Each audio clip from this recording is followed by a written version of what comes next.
하나님 말씀 갈라디아서 2장 19절 20절 같이 읽겠습니다.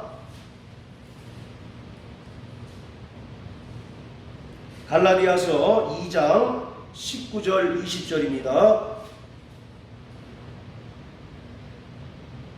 자, 같이 읽겠습니다. 내가 율법으로 말미암아 율법을 향하여 죽었나니 이는 하나님을 향하여 살려 함이니라. 내가 그리스도와 함께 십자가에 못 박혔나니 그런즉 이제는 내가 산 것이 아니요 오직 내 안에 그리스도께서 사신 것이라. 이제 내가 육체 가운데 사는 것은 나를 사랑하사 나를 위하여 자기 몸을 버리신 하나님의 아들의 믿음 안에서 사는 것이라. 아멘. 자, 저를 따라 해주세요. 예수 죽음, 나의 죽음, 예수 부활, 나의 부활. 예수께서 십자가에 달려 죽으실 때에 예수 안에서 성도들도 함께 십자가에 못 박혀 죽었습니다. 그리고 예수께서 죽은 자 가운데서 3일 만에 부활하실 때 우리 성도들도 그 부활에 연합하고 또 동참한 자들입니다. 이것을 우리가 명백하게 입증하고 고백하는 것이 침례 아니겠습니까? 로마서 6장에 보면 바로 침례는 예수와 함께 죽고 또 예수와 함께 다시 사는 것이다 라고 이와 같이 말씀하고 있습니다. 오늘 성경 본문 갈라디아서 2장 19절 20절은 바로 우리 구원받은 성도들이 예수와 함께 십자가에 못 박혀 죽은 자요 또 예수 그리스도께서 부활하실 때 예수 안에서 구원받은 성도들도 함께 부활한 자임을 말하고 있습니다. 자, 20절 보면 내가 그리스도와 함께 십자가에 못 박혔나니 이 부분까지가 원래 헬라어 원문에는 19장 끝에 붙어 있는 겁니다. 우리 성경에는 20절로 붙어 있는데 내가 그리스도와 함께 십자가에 못 박혔나니 라고 하는 말씀은 19절 그 끝에 붙어 있는 그러한 말씀이에요. 그래서 정확하게 19절은 예수와 함께 십자가에 달려 죽은 자요 또 20절에 예수 그리스도가 부활하실 때 우리 성도들도 예수 안에서 부활한 자인 것을 사도 바울이 설명하고 있습니다. 십자가의 형틀에서 못 박아 죽이는 것은 고대의 페르시아 제국과 헬라 제국 그리고 로마 제국에서 시행되던 가장 인간이 당하는 형벌 가운데 수치스럽고 또 인간에게 극한의 고통을 줌으로써 죽게 하는 형벌이었습니다. 구약의 모세의 율법에도 신명기 21장에 나무에 달린 자마다 자기 죄를 인해서 하나님께 저주받은 자다라고 이와 같이 말씀하고 있습니다. 구약 성경 어디에도 이스라엘 사람 중에 산채로 나무에 달려 죽고 또 고통스럽게 죽은 자가 없습니다. 여러분들 이스라엘의 초대 왕인 사울은 블레셋과의 그 전쟁에서 패배하였을 때 자살해서 죽었습니다. 그리고 블레셋 사람들이 사울 왕을 발견하고 그 시체를 성벽에 높이 매달았다라고 성경은 기록하고 있어요. 이와 같이 바로 구약 성경은 나무에 달린 자마다 하나님께 저주받은 자다라고 이와 같이 말씀하고 있는데 구약 성경 어디에도 산채로 사람을 나무에 매달은 적은 없습니다. 그런데 하나님의 아들이신 예수 그리스도는 온 인류의 죄를 대속하기 위하여 십자가에 달려 고통스럽게 죽으셨습니다. 마태복음 27장에 보면 예수께서 십자가에 달리셨을 때 로마 군병 한 명이 예수님께 쓸개탄 포도주를 주셨으나 예수께서 그것을 거부하신 사건이 있습니다. 여기서 쓸개탄 포도주라고 하는 것은 오늘날로 따지면 일종의 마취제입니다. 십자가에 달려 죽어가는 죄수에게 마지막으로 베푸는 자비 또는 호의죠. 그 극한의 고통 가운데 이 쓸개탄 포도주를 마심으로써 조금이나마 고통을 잊도록 해주는 마지막 호의입니다. 그러나 예수 그리스도께서는 그마저도 거부하시고 오롯이 그의 몸으로 십자가의 저주와 고통을 당하시고 이제 죽으셨습니다. 그래서 히브리서 4장 15절에 보면 예수 그리스도께서 영원한 대제사장이신데 인간의 연약함을 몸소 체휼하셨다라고 이와 같이 말씀하고 있습니다. 그가 말씀이 육신이 되어 이 땅에 오셔서 인간이 당하는 모든 저주, 인간이 당하는 모든 고통을 몸소 체휼하시고 몸소 경험하셨다라고 이와 같이 말씀하고 있는 것입니다.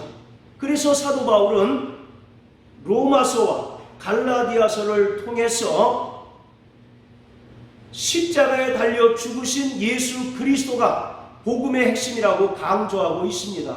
고린도전서 1장 18절에 보면 십자가의 도가 멸망하는 자들에게는 미련한 것이로되 구원 얻은 우리에게는 하나님의 능력이 된다라고 말씀합니다. 또 갈라디아서 6장 14절에 보면 사도 바울이 말하기를 내가 십자가 외에는 결코 자랑할 것이 없다라고 말하고 또 나는 세상에 대하여 십자가에 못 박힌 자다라고 이와 같이 말씀하고 있습니다. 예수 그리스도는 하나님의 아들이시기 때문에 그는 죄가 없는 분이십니다. 그러한 죄가 없는 분이 십자가에 달려 죽어야 할 아무런 이유가 없습니다. 그렇지만 그가 십자가에 달려 죽으셨는데 예수 그리스도의 십자가의 죽음은 온 인류의 죄를 대속하기 위한 죽음으로서 예수 안에서 모든 사람은 예수와 함께 죽은 것입니다.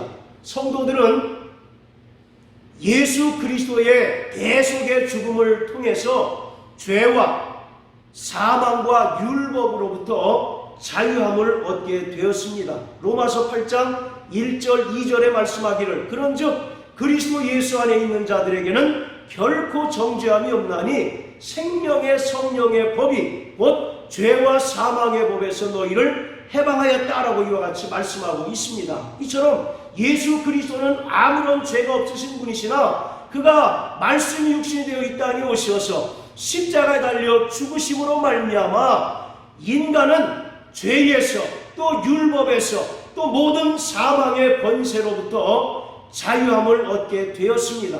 이러한 예수 그리스도의 대속의 죽음은 하나님께서 우리를 사랑하시는 분명한 증거인 것입니다. 요한복음 15장 13절에 보면 사람이 친구를 위하여 목숨을 버리는 것보다 더 큰 사랑이 없다라고 말합니다. 또 로마서 5장 8절에 보면 우리가 아직 죄인 되었을 때에 하나님께서 독생자 예수 그리스도를 십자가에 못 박아 죽게 하심으로 우리에게 대한 하나님의 사랑을 확증하셨다라고 성경은 말씀하고 있습니다. 바로 성도들은 예수 그리스도와 함께 십자가에 못 박혀 죽었기 때문에 죄와 율법에 대하여 죽은 자들입니다. 그리고 예수 그리스도를 믿음으로 말미암아 의롭게 되었는데 이것은 결국 예수와 함께 죽고 예수와 함께 부활하였기 때문입니다. 성도들은 예수를 믿음으로써 예수가 십자가에 달려 죽으실 때 예수와 함께 십자가에 못 박아 죽은 것입니다. 이처럼 성도들은 십자가에서 죄에 대하여 죽은 자들이기 때문에 더 이상 율법이 우리를 정죄할 수 없고 율법이 우리를 주장할 수 없는 것입니다. 따라서 하나님께서 모세를 통해서 이스라엘에게 주셨던 율법은 더 이상 구원의 조건이나 구원의 근거가 될 수 없고, 또 율법 안에 있는 할례나 안식일이나 또는 정결법이나 음식에 대한 규정들은 우리가 지킬 하등의 필요가 없게 되는 것입니다. 예수 그리스도 안에서 유대인이나 헬라인, 또 종이나 자유자, 남자나 여자가 모두 구별 없이 하나가 되었습니다. 그러므로 결국 예수 그리스도는 율법을 지닌 유대인과 또 율법 없는 이방인들의 모든 저주를 그 몸으로 친히 감당하셔서 십자가에 달려 죽으셨고 부활하심으로써 완벽한 승리를 이루셨습니다. 자, 우리 19절 다 같이 한번 읽어보시겠습니다. 19절 시작. 내가 율법으로 말미암아 율법을 향하여 죽었나니 이는 하나님을 향하여 살려 함이니라. 아까도 말씀드렸던 것처럼 20절 하반절 그리스도와 함께 십자가에 못 박혔나니 라는 부분까지 19절이라고 말씀을 드렸어요. 자, 여기서 바울은 우리가 라고 하지 않고 내가 십자가에 못 박혔다라고 이와 같이 말씀합니다. 즉 이것은 사도 바울의 실제적인 체험이고 또 실제적인 신앙의 고백입니다. 다메섹 도상에서 부활하신 예수를 만나기 전에 사도 바울은 율법에 심취했던 자였어요. 그리고 빌립보서 3장 6절의 말씀처럼 열심으로는 교회를 핍박하는 자였었고 율법의 의로서는 완전한 자라고 하는 어떤 그런 금지가 그에게 있었습니다. 그런데 그가 다메섹 도상에서 부활하신 예수를 만나서 회심한 이후 그가 이전에 알고 있었고 또 이전에 그토록 사랑으로 여겼던 율법의 모든 의와 또 율법에 관한 모든 지식을 다 배설물처럼 여겼습니다. 그래서 빌립보서 3장 8절에 보면 예수를 아는 지식이 가장 고상함이라. 그러므로 내가 이전에 알고 있었던 모든 것들을 다 배설물로 여겼다라고 말씀합니다. 사도 바울이 어떤 사람입니까? 당대의 최고의 율법 학자입니다. 그 스승은 가말리엘이라고 하는 사람인데 당시의 유대인들로부터 최고의 존경을 받던 율법 학자요 랍비였습니다.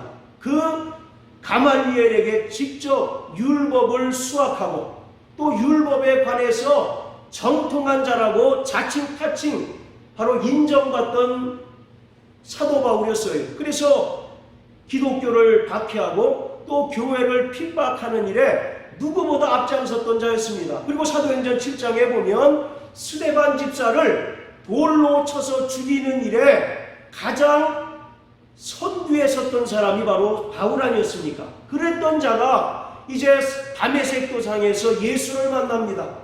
그리고 예수의 은혜를 체험하고 진리 안에서 죄로부터 또 그리고 그가 그토록 열심히 얻고 심취했던 율법으로부터 완벽하게 자유를 얻은 후에 고백한 것이 바로 19절 20절의 고백이에요.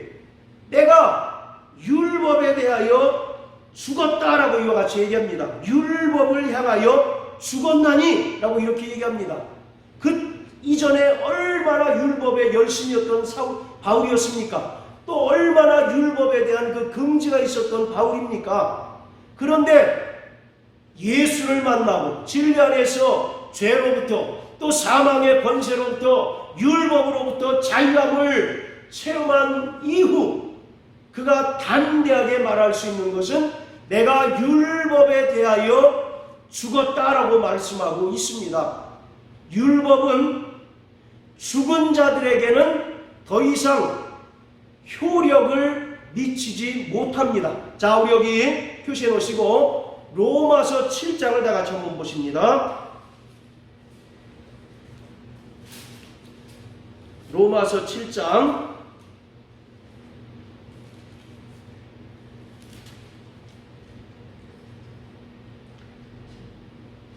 자, 1절부터 3절까지 다 같이 읽습니다.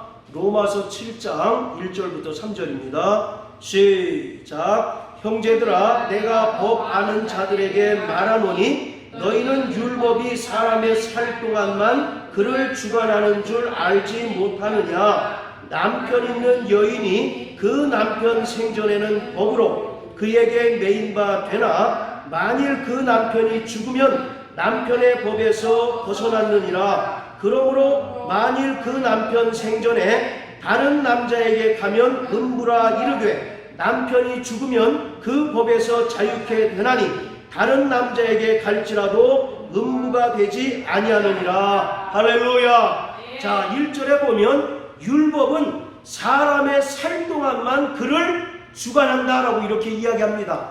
그것을 2절과 3절에서 비유로 설명하고 있는 거예요.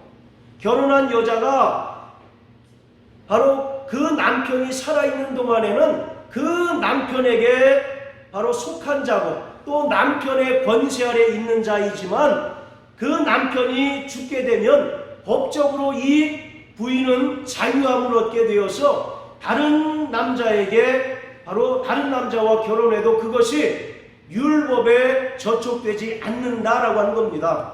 자, 다시 갈라디아서 2장으로 돌아가서요. 이처럼 바로 사도 바울이 내가 율법에 대하여 죽었다라고 하는 말은 내가 예수 그리스도와 함께 십자가에 못 박혀 죽었다라고 하는 것을 설명하고 있는 것입니다.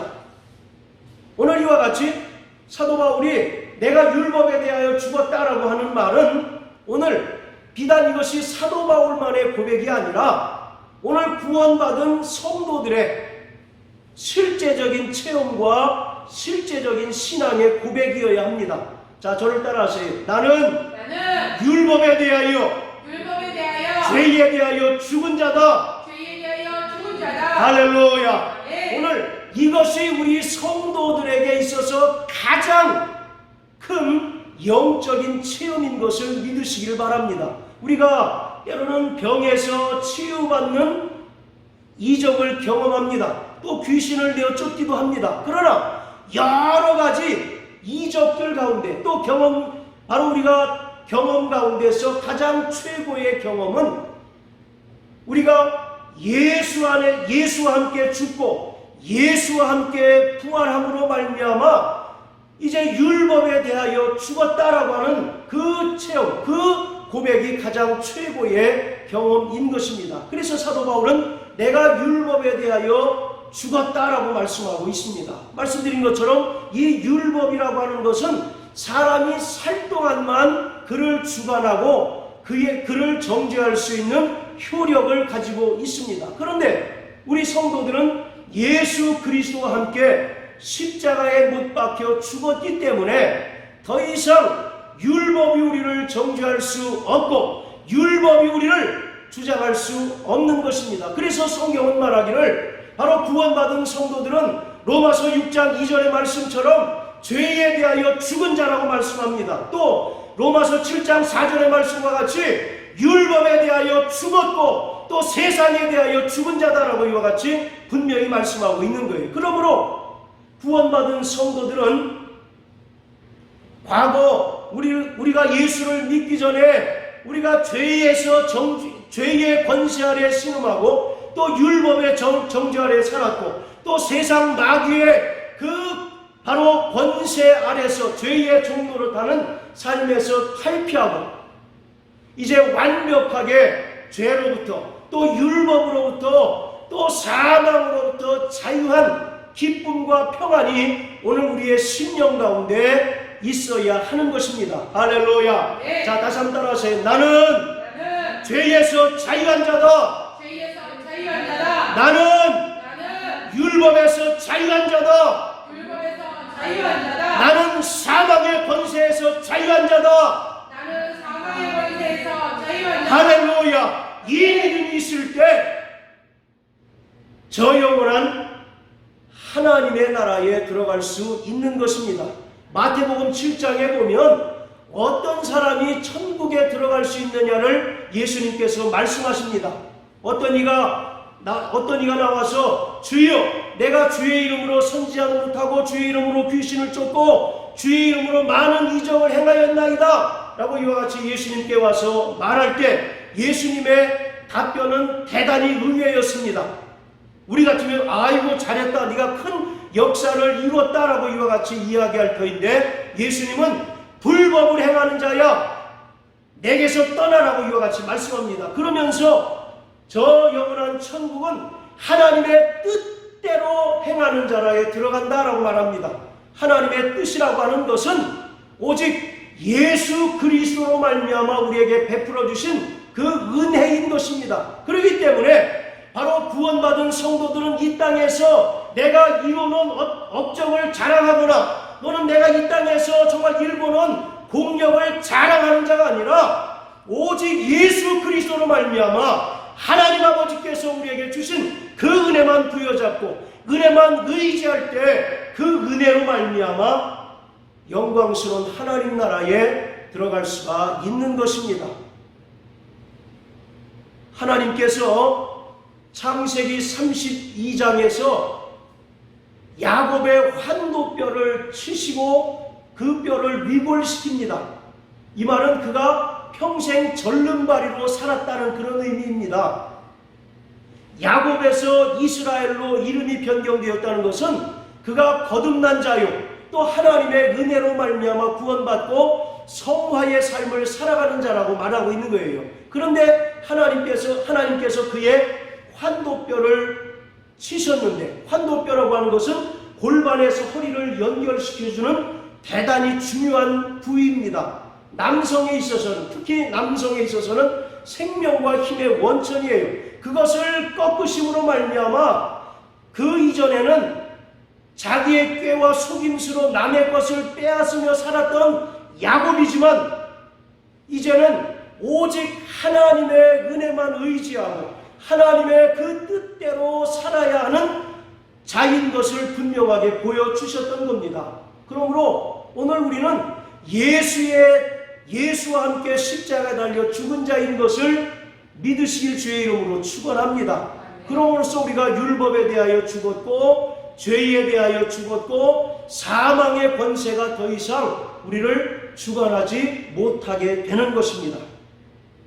자, 그리고 또 우리 20절 다 같이 한번 읽습니다. 갈라디아서 2장 20절. 자, 시작. 내가 그리스도와 함께 십자가에 못 박혔나니 그런즉 이제는 내가 산 것이 아니요 오직 내 안에 그리스도께서 사신 것이라. 이제 육체 가운데 사는 것은 나를 사랑하사 나를 위하여 자기 몸을 버리신 하나님의 아들을 믿는 믿음 안에서 사는 것이라. 자, 19절에서는 예수와 함께 십자가에 달려 죽은 것을 설명하는 것이라면 20절은 예수와 함께 십자가에 달려 죽은 자들이 예수와 함께 부활을 했다라고 이와 같이 말씀하고 있습니다. 그리고 부활한 그 이후에 그 인생의 주관자는 자기 자신이 아니라 바로 예수 그리스도임을 분명하게 말하고 있습니다. 내가 사는 것은 내 안에 그리스도가 살기 때문이다 라고 말하고 있어요. 즉 성도들의 바로 삶의 존재 이유, 존재 목적에 대해서 설명하고 있습니다. 우리가 예수를 믿기 전에는 우리의 임의로 살아왔습니다. 우리의 뜻과 우리의 의지를 따라서 이 세상을 살았다면 이제 예수로 말미암아 예수와 함께 우리가 십자가에 달려 죽었기 때문에 우리는 더 이상 존재하지 않는 것이고 오직 예수와 함께 부활함으로 말미암아 우리 구원받은 성도들의 삶의 목적은 존재 이유는 바로 예수 그리스도를 이 땅에서 드러내고 예수 그리스도가 우리에게 보여주신 그 삶의 원리를 쫓아 살아가는 것입니다. 그렇기 때문에 구원받은 성도들은 내 뜻대로 살아가는 것이 아니라 예수 그리스도가 우리에게 보여주신 그 발자취를 따라서 또 삶의 모습을 따라서 살아가야 합니다. 그것을 뭐라고 표현하고 있느냐면 하나님의 아들을 믿는 믿음 안에서 사는 것이다 라고 말합니다. 이것이 예수와 함께 죽고 예수와 함께 부활한 성도들이 이 땅을 살아가는 삶의 원리입니다. 하나님의 아들을 믿는 믿음 안에서 사는 것은 예수 그리스도가 이 땅에 오셔서 우리에게 보여주신 그 모습을 조차 살라고 하는 것을 말하고 있습니다.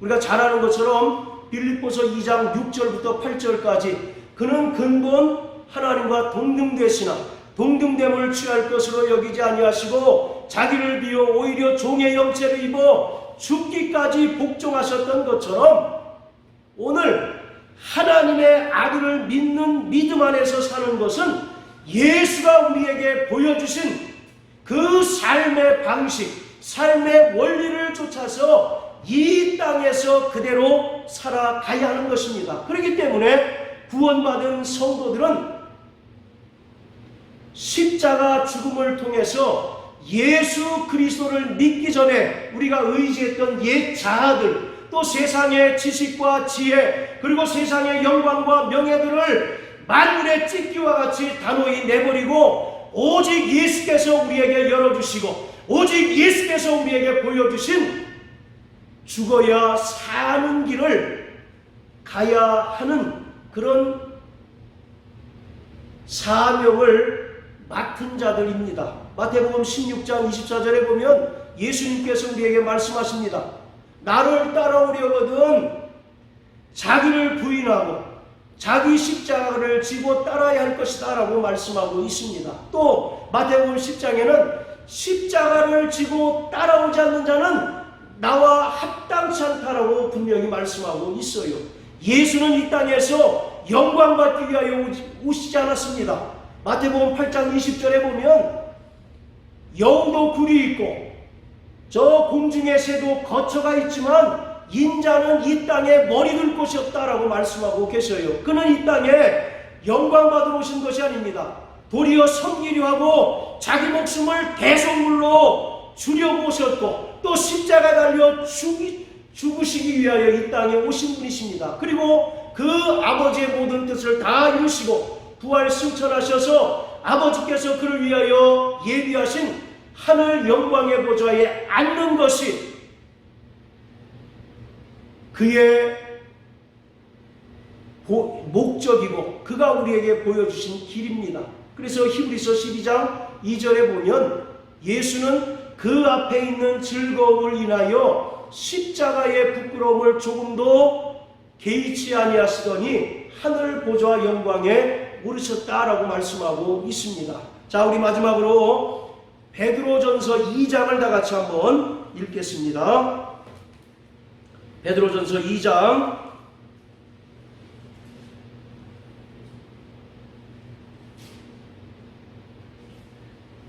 자 19절부터 21절까지입니다. 베드로전서 2장 19절부터 21절까지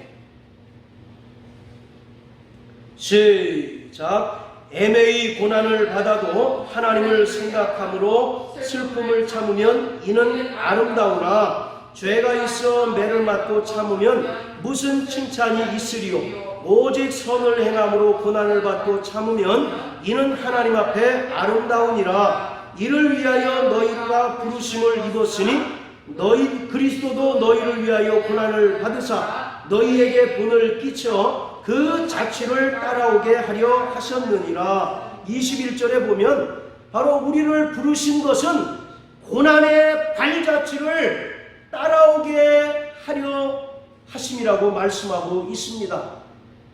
예수는 이 땅에서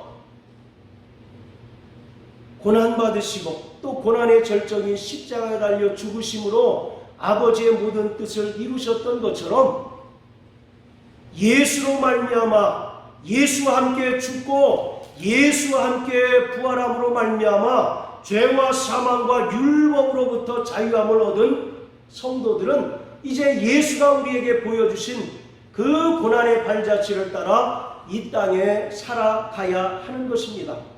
우리가 예수 이름을 믿고 또 예수 이름을 믿음으로 말미암아 구원받는 순간 세상으로부터 많은 고난이 닥칩니다.